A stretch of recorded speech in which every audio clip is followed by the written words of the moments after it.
we go.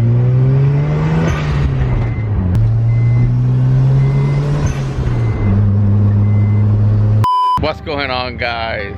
Welcome back to the vlog. My name is Rickie, and today we are going to continue to work on the RX-7. I'm going to be removing this one, taking it back inside the hindquarters, and then I'm going to be putting my starlet back on my trailer so I can take it home. My main plan for today is to get all the relays buttoned up, so I'm going to be working on that first.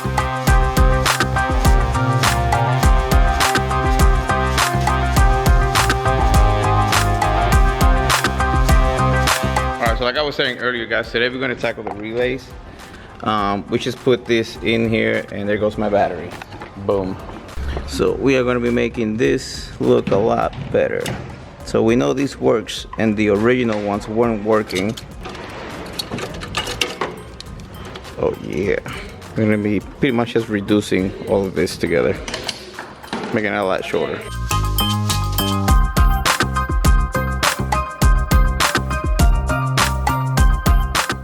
Alright guys, so right now I just cut the relay that Louis hooked me up with, and then I cut the main harness, and all I'm going to do is just going to solder, put shrink tube like I've showed you before on one of my tips, and then I'm going to do that times 4.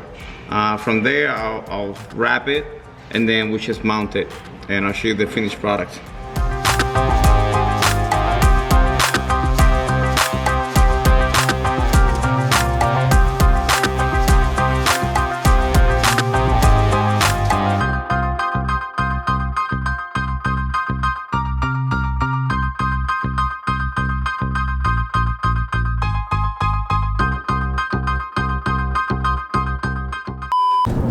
Alright guys, I just picked up a new OBD-Link MX Plus, which is a vehicle diagnostic plugin that plugs into your OBD2 port, and it allows you to monitor a lot of different settings on your car.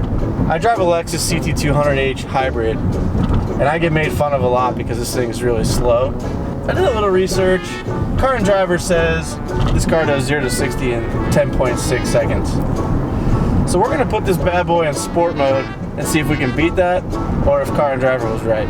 I'm gonna go ahead and stop here on the stop line. This is a freeway on-ramp, so I'm not breaking any laws here. We're gonna go ahead and hit start on the machine, and I'm gonna jam it.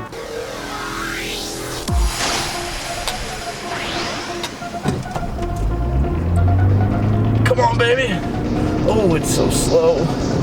Even in sport mode, this thing is doggish. 50, 60. Oh baby, 10.24 seconds. What's up, Car and Driver? Maybe you got the wrong driver testing your stuff. Woo! So some of the other features that the OBD-Link Plus manages is speed, RPM, engine temperature. Those are the things that it monitors in order to turn your check engine light on and those sorts of things. So it puts everything onto a tablet, a phone, or whatever mobile device you may be using. I use my phone in the car to monitor these things. But it keeps me from having to scroll through all the information on the dash. Makes it really simple, puts it right in front of you. I love it. If you guys are information nerds like I am, OBD-Link Plus, baby. Alright guys, so let me show you. This is before, and this is after. A lot shorter, solder in the middle. It's got heat shrink tubing in it, and then follow up with some 3M electrical tape. Just gotta do that. I don't know if they can hear you, the fan's on. You have to talk louder. They can hear me. Just gotta do this 3 more times. Alright guys, let me show you the relays. Sorry, it's a lot of noise back here today. Everybody's working on something. So here you have all 4 relays, redone, soldered, and I was gonna mount it here, but now I decided to just hide them away. So that's probably what I'm gonna do. I'm probably gonna put them behind the headlight, bolt them down, and just hide them away. The only thing is that the stock bracket makes some little indents right here, so I may have to spray that a little, which is the main purpose why I decided to use a spray can for the engine bay versus taking it to a shop to get painted, because when stuff like this happen, I can just touch it up right here and then. 1 eternity later. Alright guys, it's been a while since I picked up the camera. So, you guys can see everything is hidden. You can't even see the wire anymore. It's hidden. I also raised the car just a tiny bit because going straight it was even rubbing. So obviously we don't want that. So I fixed that. I roll the fender, roll this fender, and I am working. Oh yeah, I discovered a small brake leak and it completely peeled the paint off of that, so I gotta clean that. The bottom steel braided hose for the caliper. The Stop Tech one is complete. It was loose.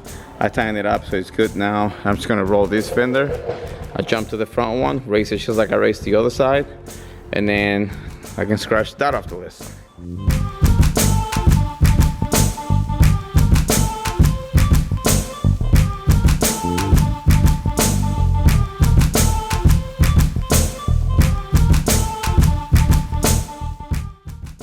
Alright guys, so I just pushed the car outside. I have rolled all 4 fenders and I have installed the relays and I've hit them like I said I did. The reason why I rolled the fenders is because this thing was rubbing in all 4 tires. The backs are too wide. The backs are too wide and then the front, it was just too low. So I'm about to go for a test drive to make sure that it doesn't rub, and if it does, then oh well, I'll figure something out. Good luck, have fun. Thanks, man. Here goes nothing. Oh, so far, no rubbing. All right. No rubbing.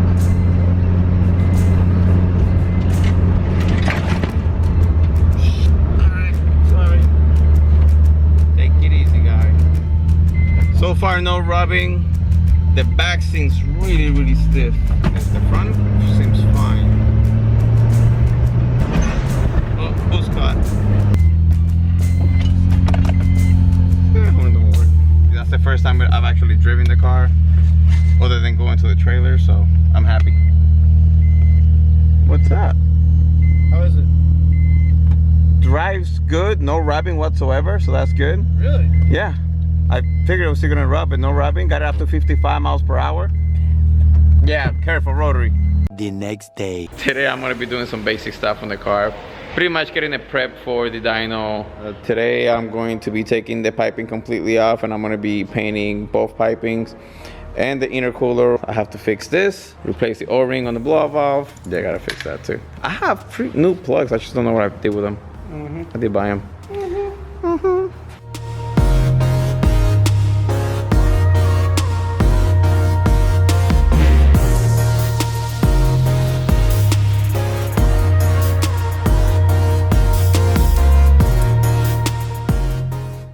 All right, guys, let me give you guys a quick update.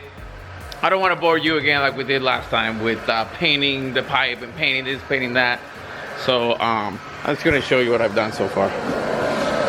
So one of the pipes, one of the charge pipes is gonna be green.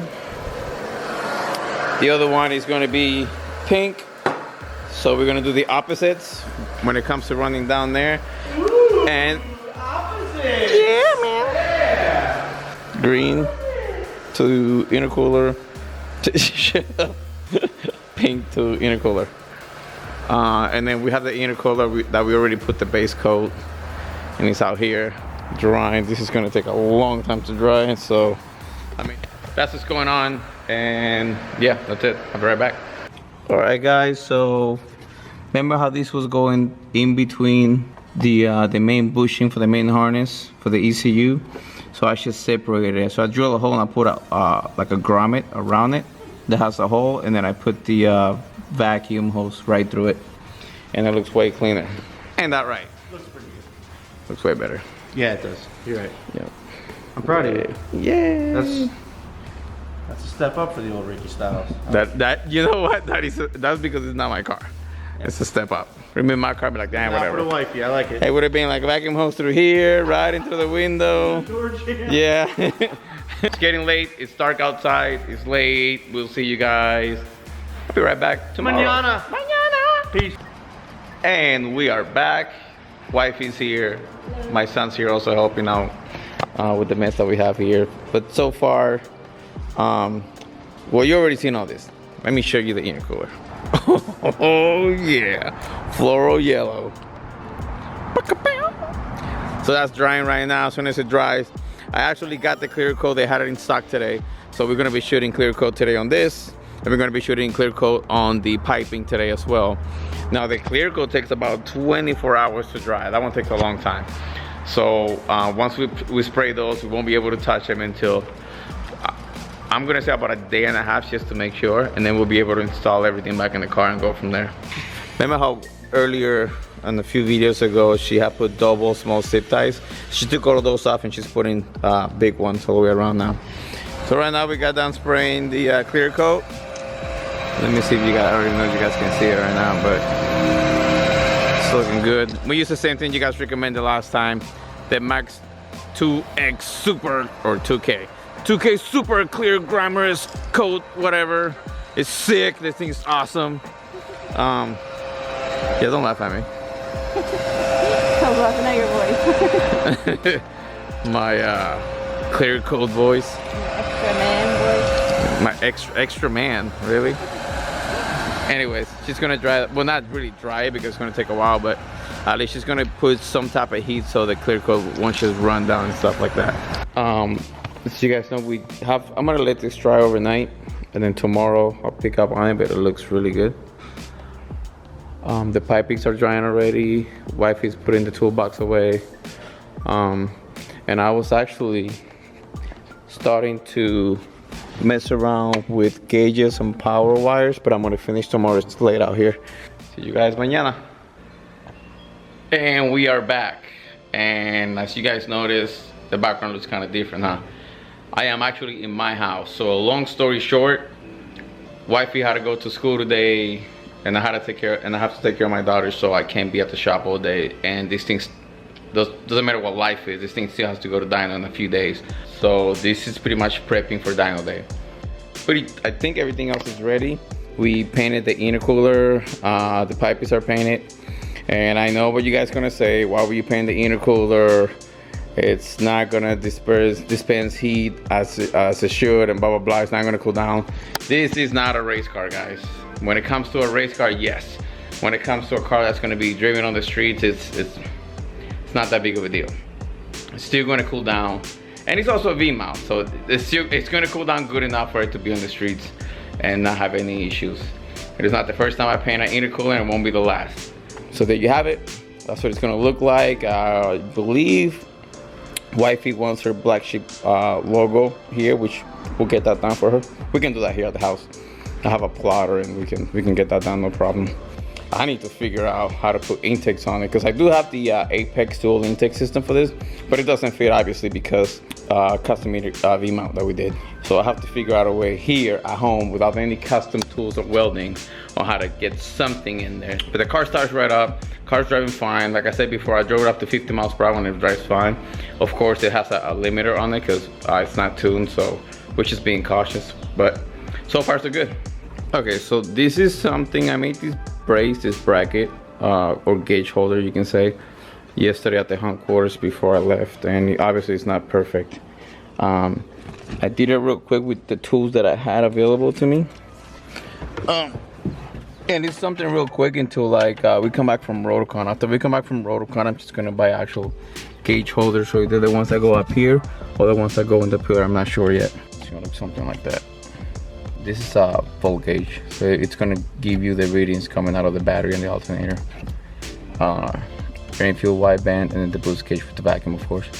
A little later. All right, guys. So right now I have the gauge holders mounted already. So that's what it looks like. But for some reason, I'm only getting 13 volts in the cabin, and when I test the volts coming from the battery alternator is about 14. So between here and inside, there's over 1 volt missing. So with my experience, it's usually grounds. So I'm gonna start adding grounds from the battery to the chassis, from the battery to the engine, and then see what that does. And then I'll probably go from the engine back to the body. And then that should fix it pretty good. If not, I'll grab a ground from the battery into inside the cabin. But I think if I add those 1, 2, and then 3. It should be all right. All right, guys, it is the next day, and yesterday I finished. You know what? I didn't show you because it got late and it got dark, and I tried to use the camera, and it wasn't coming out good. So let me show you right now what I did yesterday. Remember how I told you guys that I was having battery issues, that I was reading 13 volts over there and like 14 point something here. So I was losing about a volt to a volt and a quarter. So I ended up getting new battery terminals for both sides.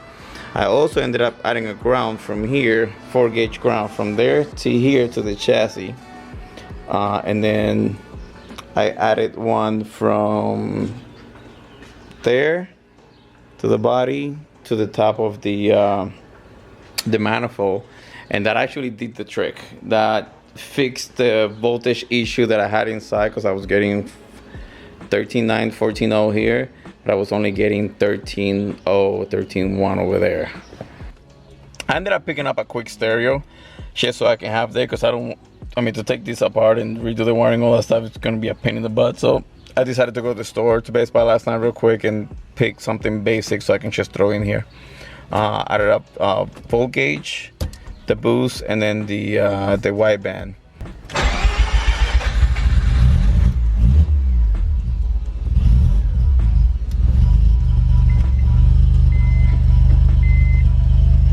And you see it go up right now. There you go. So 14.0. We're getting boost. Vacuum, so that's good. The radio works. And this is the problem that I came into when I hooked up the wideband. It's peaking high. When it starts peaking like that, that means the O2 sensor itself is bad. The sensor for it. So I picked up a brand new one that we had extra at the shop, and I brought it with me. So I'm gonna be changing that first, and hopefully that will fix that issue. If not, I have to replace the entire gauge for we have at the shop a few that we can just swap, but that's gonna be a pain. Or I might just put my portable gauge in there until we get done with the tune. But for some reason the add coolant line, it doesn't go away, and we have coolant. I've checked like 30 million times, so I'm assuming it's the level sensor that's bad. So I'm gonna have to replace that, and that's where this whole beeping is coming from. A few minutes later. All right, so I just replaced the O2, and it's still showing here. I just started the car right now. I'm waiting. When it says here, that means the sensor saturation is doing the same thing. So two things: whether this gauge is bad, or the car's actually that lean, which I doubt it, because for it to be at above 22 without any reaction, you guys see that? Without any reaction, it's kind of weird. So I'm assuming this gauge is actually bad. Rickie. So I'm gonna try to use my portable wideband, and I'm just gonna hook it up to the back, see what it.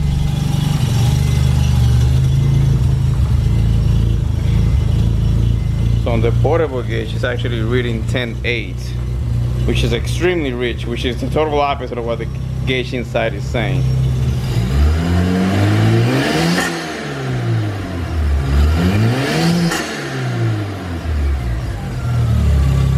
So it's not the sensor. We know the sensor is good, so it has to either be the gauge or the wiring. So I'm gonna double check everything right now to make sure that I hooked up everything fine, which it's a no-brainer, just power and ground. A little later. Okay, so after doing more research, I was about to replace the gauge. I took everything apart, I checked the wiring, and then I was like, well, let me see. And it's all fixed. And how did I fix it? So I went online and I realized that the innovator gauge, whenever you disconnect the battery or take the power source or remove it from one car to another, or including the sensor, the gauge needs to be calibrated. And it's a process, a 4 or 5 step process. So yeah, so I'm happy that's fixed. Now I gotta put the dash back together again and go to the next step. All right guys, so far I'm pretty happy. The car is pretty much ready for dyno. The only thing that I will say needs to be left is put the car in the trailer and put gas on it, because it's a little less than half a tank. The gauges are working. The car feels great.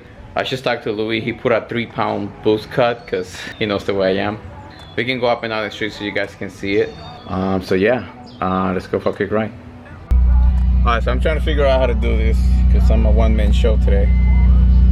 Yeah. That beeping noise, I'm assuming is the add coolant sensor that's bad, or the seatbelt. Even though if I put the seatbelt on, the seatbelt sign's still going off. I'm probably gonna take the driver's seat out and see what's going on with the wiring under it. It might be unplugged. So if it's unplugged, it'll explain why it's still beeping, even though the seatbelt's on. Remember, this car was a project car when I bought it, and it came in a bunch of boxes. It was just like the plain car in a bunch of boxes. None of the interior was put together. So there's a lot of stuff that are missing, like the door sensors when you open and close the door. All that stuff's missing. So here we go. I was boasting about 2 pounds, and I don't have plates yet. I actually, all the paperwork's done. We're just waiting for everything to show up in the mail, which it should be here Monday or Tuesday. Hopefully, because Thursday we go to RotorCon, so hopefully the paperwork for this car, the plates show up on time. Yeah, the car's smooth, runs great. I'll show you the gauges as I'm driving it. And remember, this is pre-tuned. Once the tune's done, it'll run a lot better and it won't cut.